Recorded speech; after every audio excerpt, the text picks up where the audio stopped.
Hi, and welcome to the 10 square metre workshop. Are you a newcomer to woodwork and perhaps looking for a drill press? A small one like this, perhaps. Or perhaps you're more experienced and looking to upgrade. I'm here to suggest you don't buy a drill press at all. No, instead, why not look at a milling machine?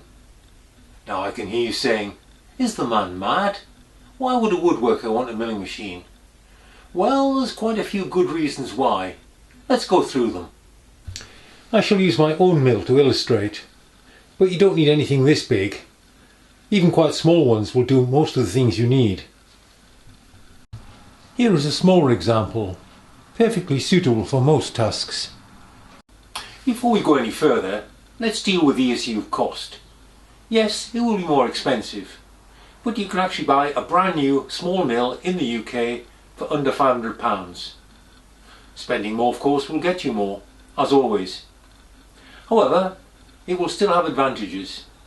To start with, it will almost certainly have a variable speed motor, no more changing of belts.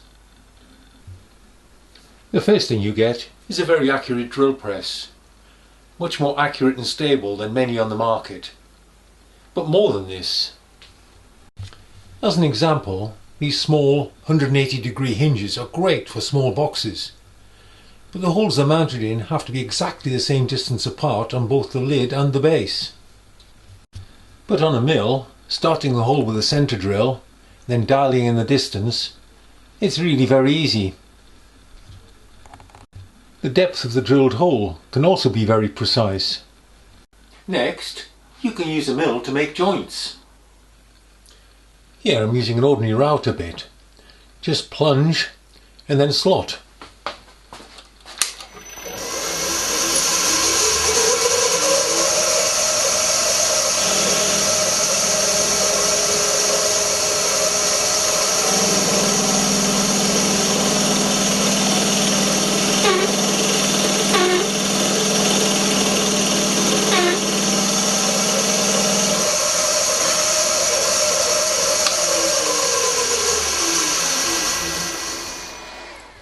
It's as simple as that.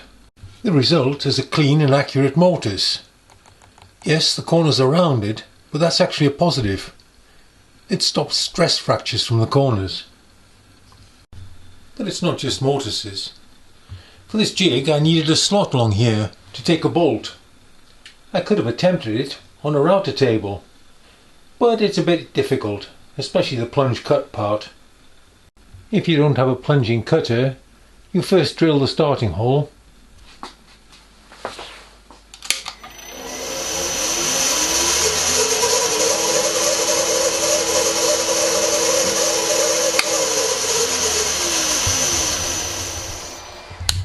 Replace with an end mill, which will be in exactly the right position. And for wood you can use really cheap ones for this.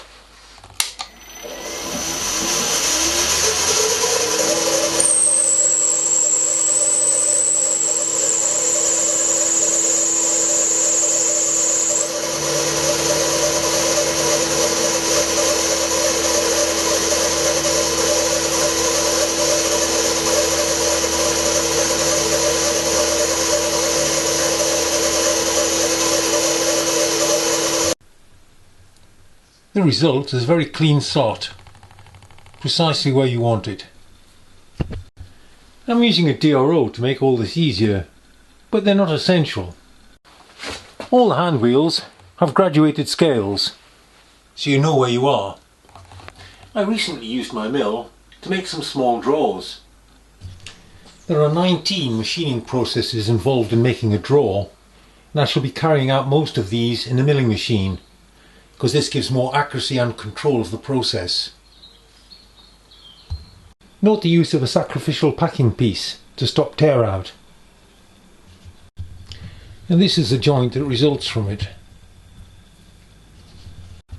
You may feel that an ordinary drill press with an XY table like this one would do the job. But a drill press doesn't have the beefy bearings designed to resist side loads, but other than the lightest of use. So much for wood. But you can also machine metal. Ever had difficulty finding exactly the right hardware for a project? No one could supply the right sort? Well, why not make your own? I recently needed hinges for a toolbox. It would stop open at 90 degrees. I couldn't buy them anywhere, so of course I made them.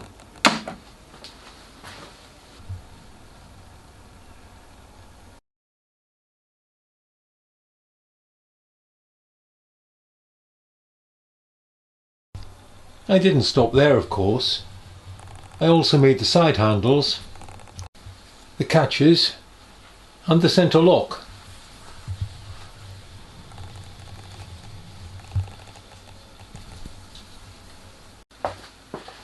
There's almost no limit to the things you can make. Most of this box was made in the mill, so please do think about it. Well, that's all for this time.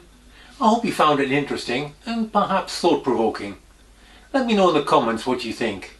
Bye for now.